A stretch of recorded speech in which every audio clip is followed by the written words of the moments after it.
राधे राधे जी। कैसे हैं आप सभी लोग? आप सभी लोग स्वस्थ होंगे, कुशल मंगल होंगे। आप सभी के स्वास्थ्य और कुशल मंगल की कामना मैं ईश्वर से करती हूँ कि आप सभी लोग स्वस्थ रहें और कुशल मंगल रहें। आज हम एक आज हम बात करते हैं एक भिखारी की, जो दर दर जाकर भीख मांगता है। वह व्यक्ति सुबह उठकर भीख मांगने के लिए निकल पड़ता है। और जब वह एक दरवाज़ा ऐसा था जहाँ पर उसने हर रोज़ जाना ही जाना था, वह वहाँ भीख मांगने जाता। और उस घर का मालिक जब बाहर आता तो खूब सारी गालियाँ निकालता और कहता, क्या तुम कमा कर नहीं खा सकते? भगवान ने तुम्हें दो अच्छे हाथ पैर दिए हैं, उसका तुम वर्तों में लाओ और उससे कम मेहनत करो और कमाओ और खाओ। इतना कहता हुआ वह मालिक जो है उसे खूब सारे गालियाँ निकालता और उसे वहाँ से दौड़ा देता। और कभी कभी तो अकेले में उसे धक्का भी दे देता। वह उसके साथ मालिक जो है उस भिखारी के साथ बहुत ही बुरा सलूक करता। और जब वह भिखारी वहाँ से जाता तो वह कहता है, भगवान तुम्हारे पापों को क्षमा करे। इतना कहता हुआ वहाँ से चला जाता। और एक दिन वह उस दरवाजे पर गया और फिर उस जो उसका मालिक था, घर का जो मालिक था, वह खूब सारे उसे गालियाँ निकालता है और उसे वहाँ से चलता कर देता है। जब वह भिखारी वहाँ से जाता है तो वह मालिक क्या करता है, उस भिखारी का पीछा करता है कि ये कहाँ जाता है, उसे कौन कौन भीख देता है। जो जो व्यक्ति उसे भीख देता है तो वह उसको भी गालियाँ निकालता है। इस प्रकार से वह जो व्यापारी होता है और वहाँ से वह चला जाता है। इस प्रकार से जब वह व्यक्ति जो मालिक होता है उसका पीछा कर रहा होता है, देखता है कि भिखारी अपने घर पर पहुँच जाता है और उसका घर जो है बहुत ही खस्ता हालत में होता है। टूटी हुई चारपाई पर उसकी पत्नी पड़ी होती है, जो बहुत ही खस्ता हालत में होती है। वह अपनी पत्नी के पास जाता है। उसकी पत्नी कहती है कि तुम आ गए हो, क्या लाए हो? वह कहता है कि मुझे आज कुछ नहीं मिला है, सिर्फ आधी रोटी है, वो भी बासी है, और पैसे तो मुझे कुछ नहीं मिले हैं। वह पत्नी जो है वह आंखों में आंसू भरकर कहती है, चलो जो ईश्वर की मर्जी है। वह आधी रोटी का भी दो हिस्से करते हैं, थोड़ी थोड़ी दोनों ही खाकर सब्र का घूंट भरकर वह बैठ जाते हैं। और वह जो भिखारी होता है वह पत्नी से कहता है कि कभी वो दिन याद करो जब हम बहुत ही शाहूकार होते थे और हमारे घर पर लोग भिखारी मांगने आते थे, तब मैं उनको कितनी ही बद्दुआ देता था। और वह भिखारी हमें उस बद्दुआओं के बदले में वह कहता था कि तुम्हारा भी कभी ना कभी तुम्हें यह दिन देखना पड़ेगा। इस प्रकार कहता हुआ वह भिखारी वहाँ से चला जाता था। उस भिखारी की वह बद्दुआ जो हमें लग गई है और हम कहाँ से शाहूकार से आज हम भिखारी बन गए हैं। लेकिन आज जो समय है मैं किसी को भी बद्दुआ नहीं देता हूँ। अगर मुझे लोग गालियाँ देते हैं तो मैं कहता हूँ, भगवान तुम्हारे गुनाहों को माफ़ करे। इतना कहता हुए मैं वहाँ से चला जाता हूँ। वह जो वह मालिक होता है वह छुप कर उनकी बातें सुन रहा होता है। अगला दिन आता है, तब भिखारी फिर उसके दरवाजे पर भीख मांगने जाता है।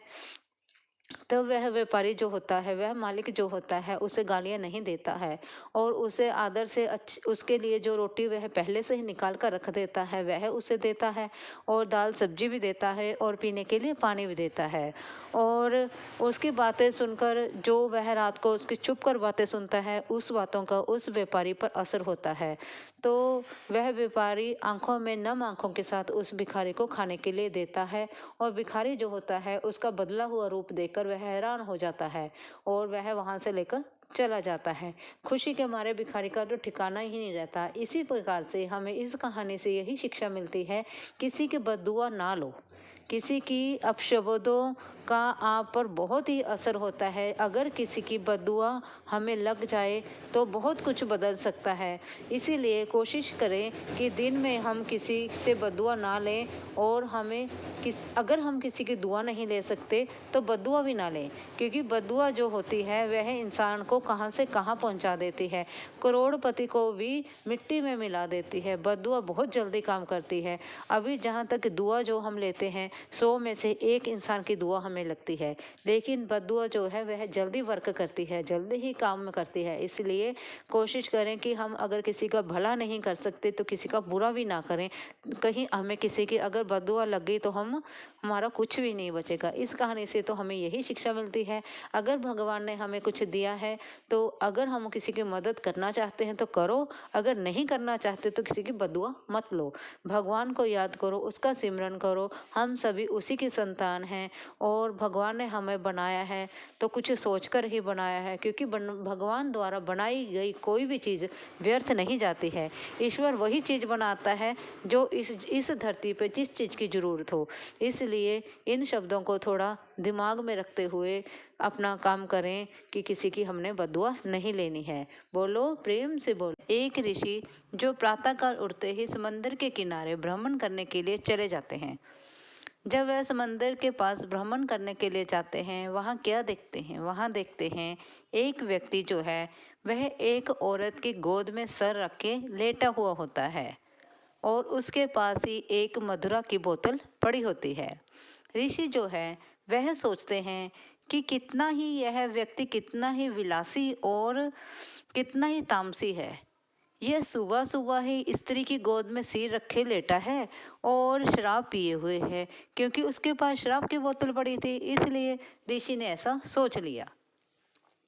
कुछ ही समय बाद जोर जोर से आवाजें आने लगी, बचाओ बचाओ की आवाजें सुनाई देने लगी। चारों तरफ ऋषि ने और उस व्यक्ति ने देखा कि आवाजें कहाँ से आ रही हैं। तब देखते हैं कि समंदर में एक व्यक्ति डूब रहा होता है और उसे तैरना नहीं आता है और वह बचाओ बचाओ की आवाज़ लगा रहा होता है। जो वह व्यक्ति है वह औरत की गोद से उठता है और समंदर में छलांग लगाकर उस व्यक्ति को बचाने चला जाता है। कुछ समय बाद, कुछ क्षण बाद वह व्यक्ति जो है, वह तामसी व्यक्ति, वह व्यक्ति जो है उस डूबते हुए व्यक्ति को बचाकर समंदर के किनारे ले आता है।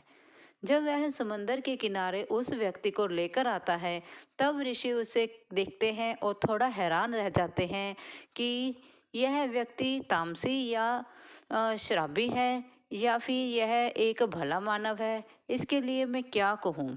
वह जो साधु होता है वह थोड़ा चिंतित और सोच में पड़ जाता है। फिर वह जो साधु है उस व्यक्ति से पूछता है, तुम कौन हो और कहाँ से आए हो? वह व्यक्ति बोलता है कि मैं एक मछुआरा हूँ जो मछलियों को पकड़ने का काम करता हूँ। मैं बहुत सारे दिनों से गया हुआ था मछलियों को पकड़ने के लिए। मैं आज थक हार कर यहीं पर विश्राम करने लगा हूँ और मेरी माता जो है मेरे लिए यहाँ समंदर के किनारे पानी और खाने की व्यवस्था कर कर लाई है। घर में कोई बर्तन ना होने के कारण मेरी माता मधुरा की बोतल में ही पानी ले आई है। मैं इतना थक गया था, इतना थक हार गया था कितने दिनों के सफ़र के कारण कि इस प्रातः काल में ठंडी ठंडी वायु के इस वातावरण में, ये आनंदित और सुगंधित ये स्वच्छ वातावरण में मुझे ठंडी ठंडी वायु के कारण मुझे यहीं पर नींद आने लगी और मैं माता की गोद में ही लेट गया। इस प्रकार से मैं माता की गोद में सर रखकर लेटा हुआ था। तो जो ऋषि हैं वह सोचते हैं कि इस व्यक्ति के प्रति मेरे कितने ही गलत विचार थे, कि मैंने इसके बारे में कितना बुरा सोचा। यह व्यक्ति तो बहुत ही भला निकला जिसने एक डूबते हुए व्यक्ति को बचाया है। इसी प्रकार से हमारा पर्यावरण है, इसी प्रकार से हमारा आला दुआला है जो कि हमें बिना सोचे बिना परखे ही हमारे लिए जजमेंट लगा लेता है, हमारे लिए अपनी विचारधारा खुद ही निश्चित कर लेता है।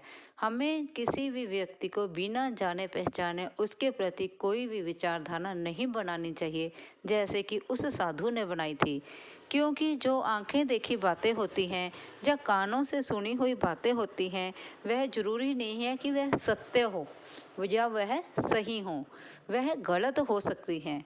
कोई जरूरी नहीं कि जो हमने आंखों से देखा वही सत्य हो, जो किसी ने हमने किसी की बातें कानों से सुन ली है वही सत्य हो। कुछ बातें देखी अनदेखी में हम गलत कर जाते हैं। इसलिए हमें किसी दूसरे के प्रति अपनी विचारधारा बनाने से पहले हमें उसके बारे में पूरी तरह से सोच विचार कर लेना चाहिए, जान लेना चाहिए, फिर उसके प्रति हमें विचारधारा रखनी चाहिए। अगर आप मेरी इस वीडियो से सहमत हैं तो प्लीज़ लाइक और सब्सक्राइब ज़रूर करें। धन्यवाद जी।